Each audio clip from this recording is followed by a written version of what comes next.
Hey guys, Thomas the Jr. here, aka Mustached Tom, here to review Spider-Man Into the Spider-Verse. Oh boy. So, I've seen two other reviews so far, and based off of the scores I've seen and even thumbnails of other reviews I've seen, it would seem as if everyone is enjoying this film. And good for them, because boy oh boy, did I think this movie sucked. And it's so unfortunate. I was really looking forward to a good Miles Morales movie at some point, but quite honestly, I don't think we get that here. Uh, and I find it bizarre that this movie starts with narration from Spider Man. So I'll get into the recap section. And I'm just gonna say right off the bat, Spider Man sounds awful in this movie. He sounds terrible. So he just sounds like he's just talking. He doesn't even sound like a good Spider-Man. My God. What, did this guy take voice acting lessons from Ryan Reynolds doing Deadpool impressions? Because, he doesn't do Deadpool impressions, he just does his normal voice. That's exactly what this sounds like. It sounds like a guy just talking, not even trying to sound like Spider-Man. And the writing of Spider-Man also doesn't even sound like Spider-Man in that sense either. It just sounds so off. He has no wit, no personality, no charm. This is not even a good grown-up Spider-Man. This is awful. This is the worst interpretation of Spider-Man, Peter Parker Spider-Man referring to, I've ever seen. It is just awful. And they mock Spider-Man 3, which I find bizarre, which because they didn't even get it right, because, the costume was different at that point, or he didn't even have the costume, so that scene made no sense, so the joke wasn't even funny. But, I think this movie in a lot of ways is worse than Spider-Man 3, because it tries, to me, it tries even more than Spider-Man 3, and because of that, there's less. So, there we go. Anyways, we cut to Miles Morales listening to some pretty annoying music, and I'm just gonna say the music in this is so distracting. I don't really like when movies have these soundtracks that are from other, uh, already existing things, and it just doesn't feel like it even fits. That is what I feel for this. I feel like they should have just created their own custom songs, even if they were rap songs. I wouldn't have minded that, but still, create your own songs. I mean, if the Avengers can have their own theme song, I think you can do that for this version of Spider-Man. I think it's so unfair that Miles gets this treatment of, oh, we're just gonna throw in all this generic blah blah blah music that we've heard 1,000 times or whatever. It's just so tiring. And speaking of tiring, uh, anyways, we do see that Miles is sort of this, like, tagger, but he gets stopped by his police father, who I'm just going to call the police father throughout this entire review, because that is what he is from beginning to end, essentially. So he picks him up and he drops him off at school, and he does this joke which I've seen two or three other times, and I kind of gonna say I'm kind of getting a bit tired of it. It's the cop is waiting outside and their children is going off to school, and then the police person, whether male or female, talks to their child, and they're like, say I love you.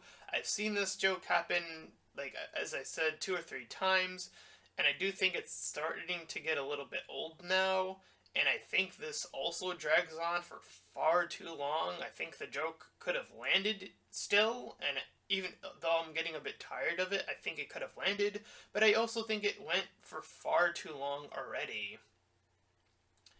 So, it does a montage of him going to various months of classes, and then he bumps into this girl, Gwen Stacy, which already ushers in a ton of other issues, and I'm gonna have to spoil things here if you are someone who has wanted to see this movie and you're probably going to get more enjoyment out of it than I did, but still, spoilers. So, we find out later in this movie that Gwen Stacy is also Spider-Woman, but she's already here, but she's also apparently from another dimension.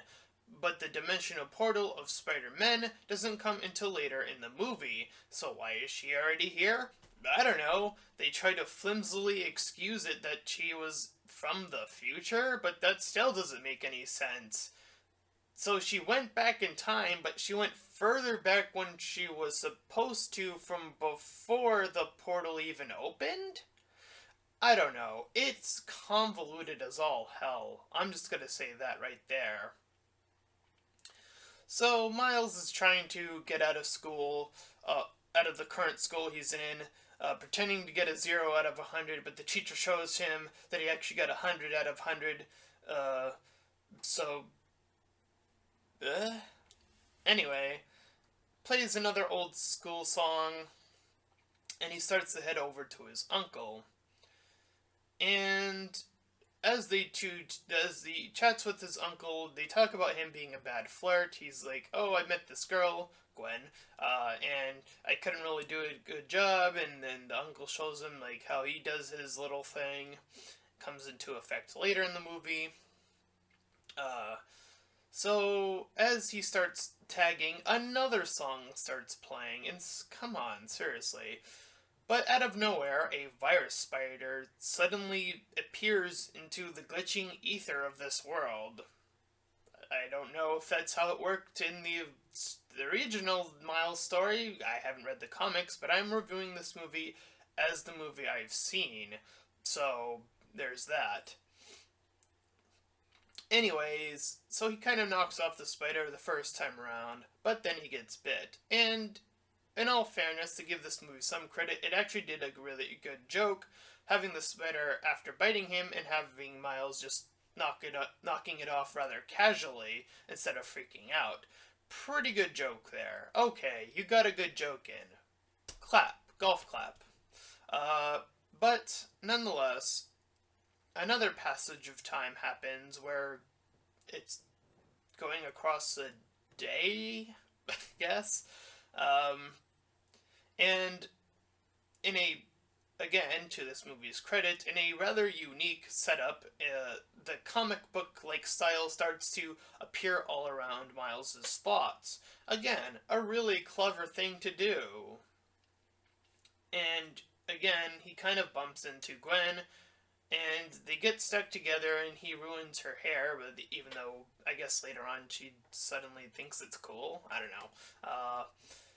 And everyone's looking at him like a goofball, and he runs off and he runs past the security guard. And he ends up going on the roof where Gwen is kind of following behind. So yeah. So she's going on about that. There's like the Spider-Man comics that already exist in this universe.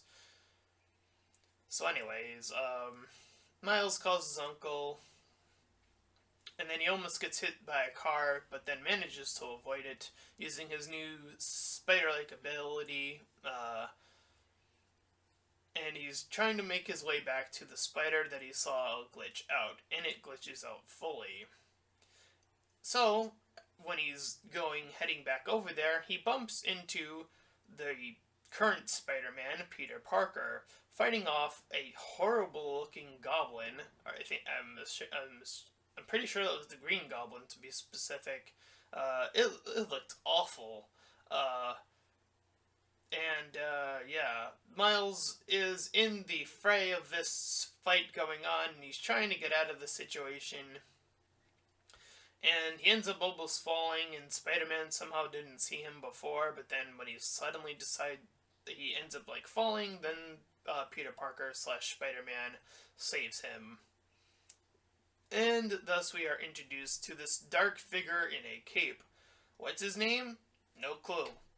I have no clue what this guy's name is as far as what he is. Spoiler alert, again, for those who are interested. This ends up being Miles' uncle. but as whatever his alternate persona is with this caped Spider-Man looking kind of character that's just all dark, what's his name in that form? No clue. So yes, we cut to the Kingpin, who also looks kind of horrible in this as well. And he's watching the fight go down from this back desk area or whatever. And we see now that the other dimensions are being added, and Spider-Man gets knocked into this, and that is what allows for the other Spider individuals to end up joining in. So again, Gwen Stacy already being there had made no sense. It's a plot hole as far as I'm concerned. So, yes. So Kingpin moves in when Spider-Man is nearly knocked out, and yeah, and he pounds Spider-Man. And at first I thought, oh, he's just hitting Spider-Man really hard, but then it turns out later that that was the killing blow. I don't know. I thought Spider-Man would be stronger than that to survive a pummeling blow. I mean, that's another plot hole because later on that's gonna be a really important detail when it comes to Miles Morales. So yes, Spider-Man dies from getting pummeled once. I think like a few other things happened, but it was like this hammer down motion into Spider-Man, and that one move killed him. I'm sorry, but I don't buy that for a second. That is just the most absurd thing this movie has put so far. But things get a bit more hectic and stupid, trust me. So, yes, the news of Spider-Man, Peter Parker, dying actually travels all throughout the world, and we get more stupid, unnecessary music when they should have been playing more somber, custom music. And, yes, in all respect, Stan Lee did make his cameo. Rest in peace, Stan Lee. And Miles, in the process, gets a bad Spider-Man costume. And he's looking up to the comic, into one of those comics that I referred to, they exist in this universe, and he starts to proceed to go to the roof of one of the buildings. But he sees how high it is and proceeds to go back down and makes his way to a lower building where he ends up falling off anyways and breaking the disk drive that supposedly, it's your MacGuffin, it's your thing that will turn off this entire device. It's your big MacGuffin. So now he has destroyed it. So, after that, Miles knocks out this other man, who we see is another version of Spider-Man. We see Peter B. Parker. I'll refer to him as the B Spider-Man, for simplicity's sake. And he begins narrating his story. His story being that he had more issues. He had a Mary Jane that he got divorced to. He lost his job. He lost a lot more things. And he ended up getting sucked into this portal.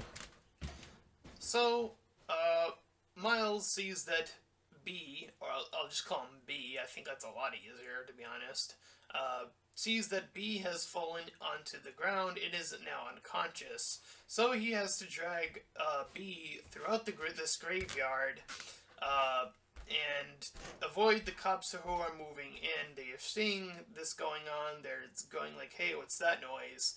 And they kind of end up on this train in this pretty long sequence where they kind of get dragged along for a long while. And then Miles then also gets knocked out. So B suddenly falls down, getting all glitched out. Because he is not from this universe, his body is getting all contorted and all that stuff. So, in a interesting moment, again, I'll give this movie its credit, B Spider-Man wants nothing to do with wanting to train Miles in these trying times of him trying to become the new Spider-Man in this universe, in the main universe, I guess I'll call it. Um, so in their little training, they do a little bit. They go to eat though, and then they talk to somebody's boss. I forgot. I just said in my notes referred to as the boss. They train, and then they move into this facility where Miles tries on this cape, and then he's like, "Nope, no capes."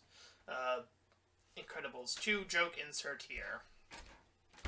So then Miles sees the Kingpin moving into this facility, and B Spider-Man has already made his way in. So Miles rushes in to save himself.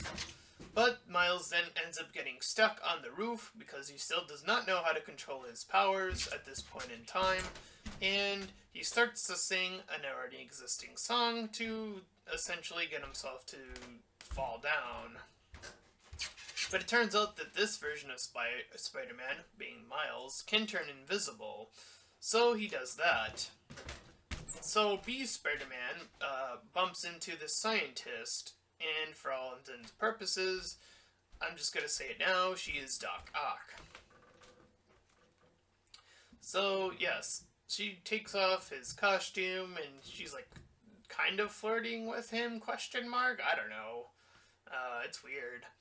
Anyways, Miles gets to this computer trying to get the encryption code or whatever they're trying to do specifically, and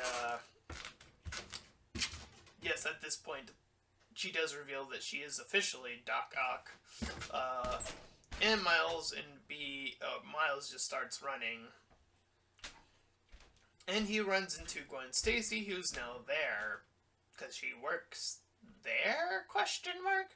She was suddenly in a scientist costume, so how did she get there? Why is she there? She works there? Question mark. But she's from a different universe. See, this movie builds up way too many questions that it just simply refuses to answer, and it kind of gets irritating after a while. But B Spider-Man decides that he is going to train Miles while they're running for danger, and he's trying to teach him how to swing properly, and he starts to actually to get it at this point. He finally learns how to just swing properly. So, as they are running off, we see that the two of them are getting into trouble, and then Spider-Gwen arrives in her costume, and I'm just going to keep referring to her as Spider-Gwen, not Spider-Woman. I don't know why they decided to give her that name. Spider-Gwen just sounds so much cooler. I'll refer to her as Spider-Gwen in my review, goddammit. She explains her convoluted story about how she ended up going back in time. Again, makes no sense. So anyways, that happens, and then her visions told her that, that Miles would end up being like another version of Spider-Man. So in the process, Doc Ock returns to the Kingpin and tells him that there are other Spider-Men, Spider-Woman. So now, the three of them visit this universe's Aunt May, question mark? Yeah, I'm gonna say this got really confusing, because the writing kind of got a bit vague, and when Miles specifically said that he was from his location, I forgot what state he said he was from, I don't want to say, I don't remember. Was it Brooklyn? I don't know. I think it was Brooklyn anyway. Whichever one he said, because he only said the name of the state, or city or whatever, it made it sound like he said he was from another universe, from the one that they are currently in, question mark? Yeah, that joke made no sense. There was no context for that whatsoever. But yeah. Anyways, Aunt May, being the truest badass, brings them into the this hidden base where they see several other costumes. So we get our ragtag group of even more Spider folk. We get Noir Spider-Man, Penny Spider-Man, Penny Parker, or I'm just gonna call her Anime Spider-Man, or Spider Anime Spider Girl, I guess, and Spider Pig. I know. Insert Homer joke here, but whatever.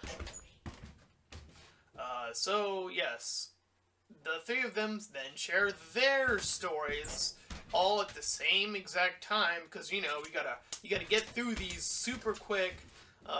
Each one getting their little moment. It goes by so fast. They're all telling their stories at the exact same time, and then they just start beating Miles down, and it just feels like Miles goes through so much of this movie just getting beaten, swamped, unnecessarily beaten, and beaten some more, and it just goes on and on and on. So he feels he's letting everyone down, so he goes invisible and leaves. And more bad music ensues. So Miles sees that Mr. Cape, again, no name, enter in. And Cape is hunting down this version of Spider-Man. They go on a chase scene. And we cut to Anime Penny. I'll just call her Penny, whatever. Penny doing some Robo-Logo stuff. Robot logos. And then, Doc Ock turns on the scene. And, the villains are now all moving in on their current location. And a fight breaks out over this little chip. While they're still in Aunt May's house, and in the process of this fight, Miles manages to get onto the roof with an unknown character until we know that he's Harry, and then Miles sees this, and then Kingpin proceeds to shoot Harry dead.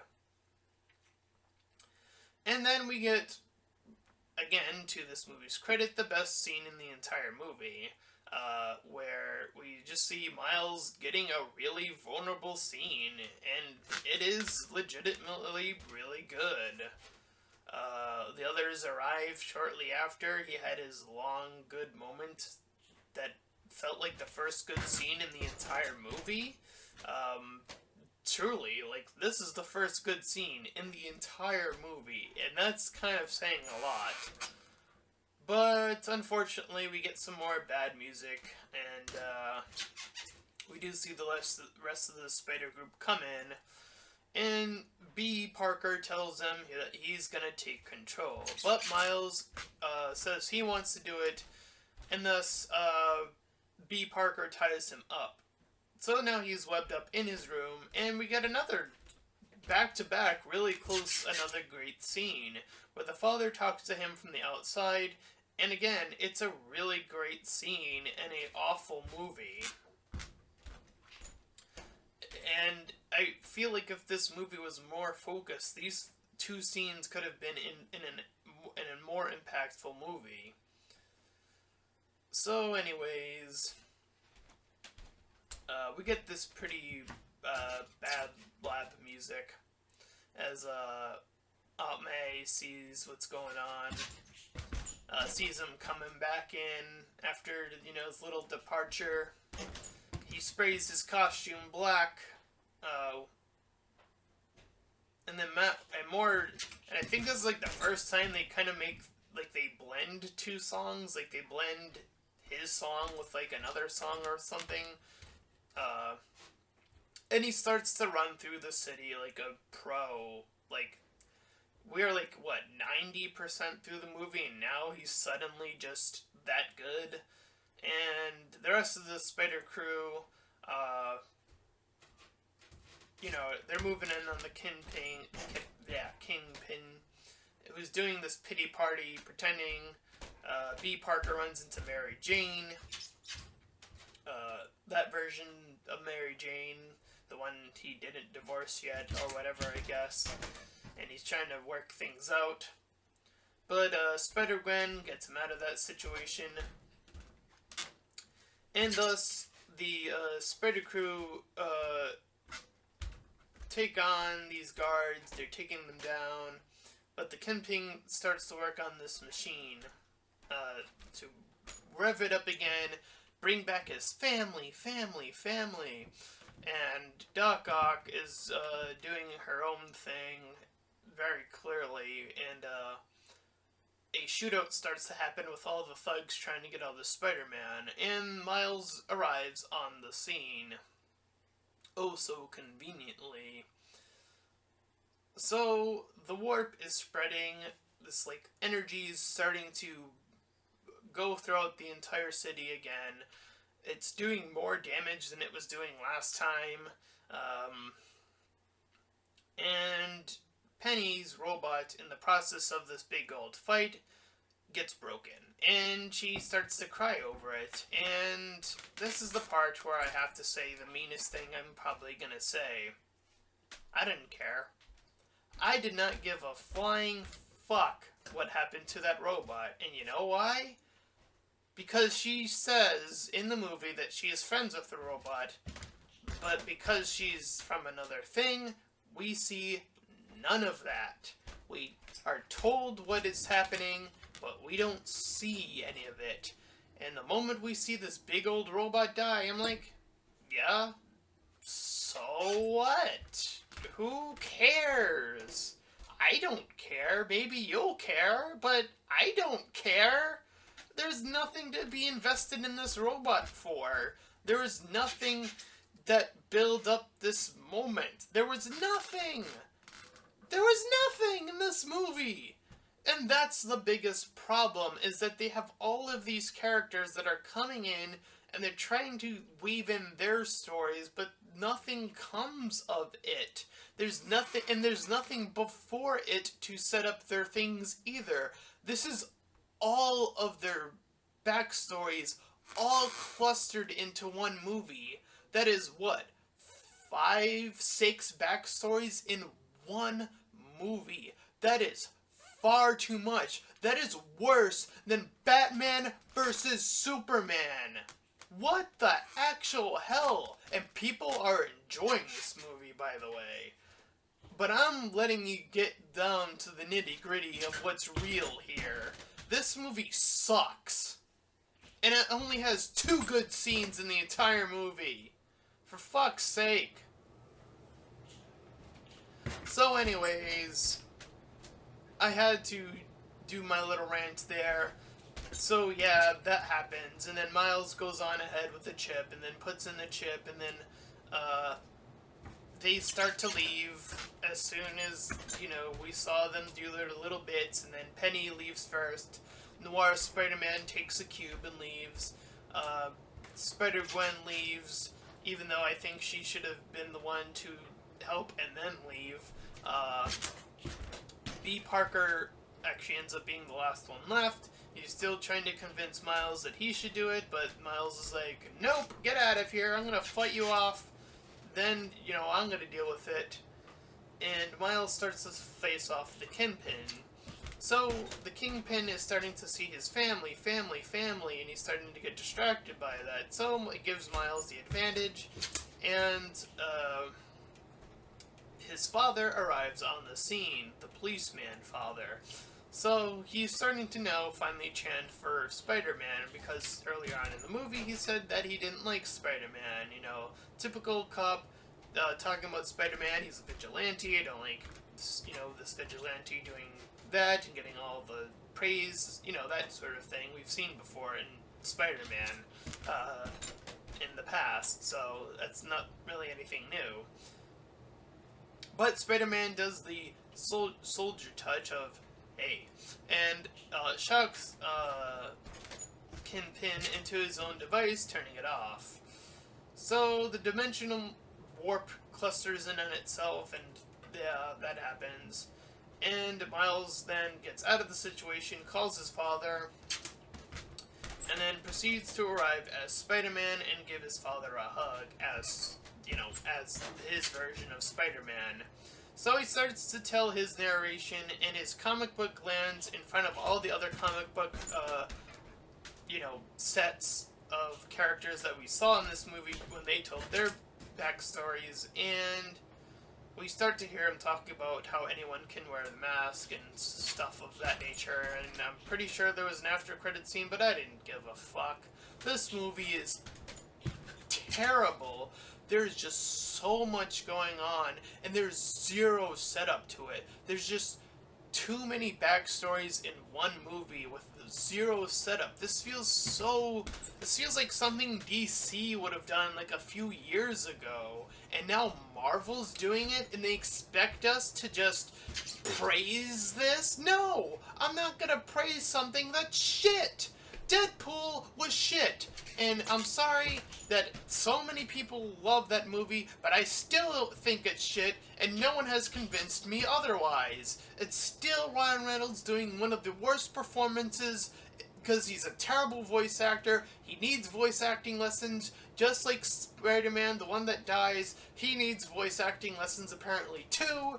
It is just awful. There's so much going on, there's so little setup, there's so many characters that get absolute nothing in this movie. There's so many characters to keep track of, and they don't get anything. And through 90% of the movie, Spider-Man, the one that we are following, Miles, feels like he kind of gets the least. And he's the main character, and 90% of the movie is him flubbing about. Yeah, sure, he gets that one scene where he starts to swing good, but then all of a sudden he knows how to combat good? I'm sorry, but that doesn't feel earned at all. It just comes out of completely nowhere.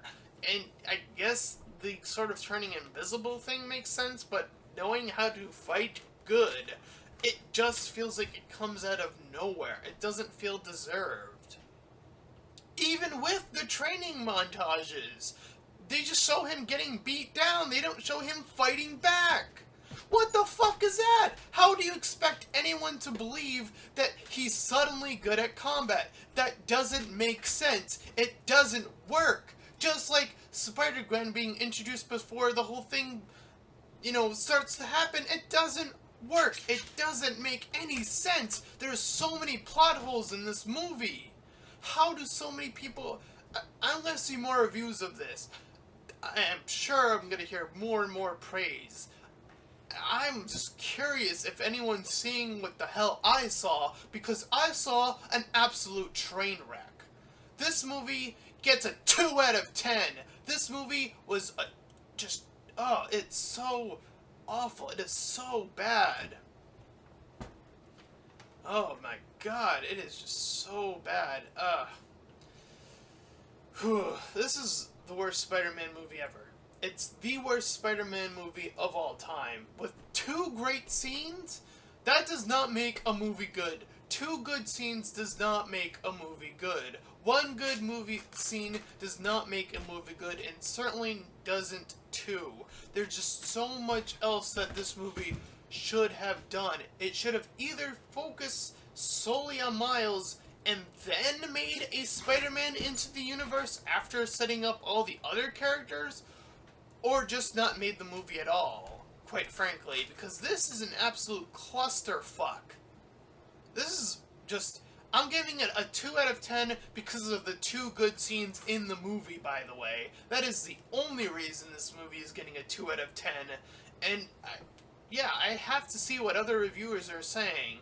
I'm just so flummoxed about how people think this is so good. It is garbage! It is worse than Spider-Man 3! My god. They better fix this shit. They better make it better. This is one of the worst Marvel movies I've seen in a long time since Deadpool and Deadpool 2. My goodness gracious, have we fallen again in the Marvel scale. Oh my god, I really hope they can redeem themselves from this mess, this garbage. My name is Thomas DeSilly Jr., aka Mustached Tom, and if you enjoyed this rant, then please feel free to like, comment, and subscribe. Also make sure to check out that link in the description. head you over to the, oh man, I can't even talk anymore. Good talking. It'll head you over to my Patreon page. Any donations are greatly appreciated. Until next time, everyone, bye-bye.